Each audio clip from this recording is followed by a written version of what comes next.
અંબાજી પંથકમાં સગીરા પર દુષ્કર્મ આચરનાર નરાધમને સજા ફટકારવામાં આવી, જેમાં પાલનપુરની પોક્સો કોર્ટે આરોપીને આજીવન કેદની સજા ફટકારી દીધી છે, જેમાં સામાન લેવા ગયેલી એક સગીરા સાથે આરોપીએ દુષ્કર્મ કર્યું હતું। આરોપી સરદાર ભારતાજી ડુંગાઈસને આજીવન કેદની સજા ફટકારાઈ।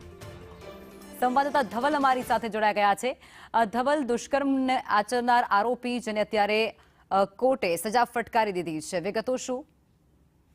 ચોક્કસથી વાત કરવામાં આવે તો અંબાજી પંથકમાં સગીરા પર દુષ્કર્મ આચરનાર એક નરાધમને આજીવન કેદની સજા ફટકારાઈ છે। અંબાજી પંથકમાં 24 જૂન 2025ની આ ઘટના છે કે જે 24 જૂને એક સગીરા છે તે બજારમાં કરિયાણું લેવા નીકળી હતી। તે સમયે આબુ રોડના ડેરી ગામનો સરદાર ડુંગાઈસા નામનો જે નરાધમ છે તે નરાધમ આ સગીરાને એક્ટિવા પર લલચાવી ફોસલાવીને જાડી ઝાંખરામાં લઈ ગયો હતો અને તે બાદ તેની સાથે મરજી વિરુદ્ધ દુષ્કર્મ આચર્યું હતું। જોકે સમગ્ર ઘટનાની જાણ જે સગીરા છે તે સગીરાના પરિવારજનોને થતા સમગ્ર મામલાને લઈને અંબાજી પોલીસ મથકે ફરિયાદ નોંધાવવામાં આવી હતી। અંબાજી પોલીસે ગુનો દાખલ કરીને સમગ્ર મામલે તપાસ હાથ ધરી અને તે બાદ આ સમગ્ર મામલો છે તે કોર્ટમાં ચાલી જતા પાલનપુર પોક્સો કોર્ટના ન્યાયાધીશ દ્વારા આજે સરદાર ડુંગાઈસા નામનો જે નરાધમ છે તે નરાધમને આજીવન કેદની સજા સાથે 50,000નો દંડ છે દંડ ફટકારવામાં આવ્યો છે। મહત્વની વાત છે કે સગીરા પર દુષ્કર્મના મામલાને લઈને કોર્ટે જે પ્રકારે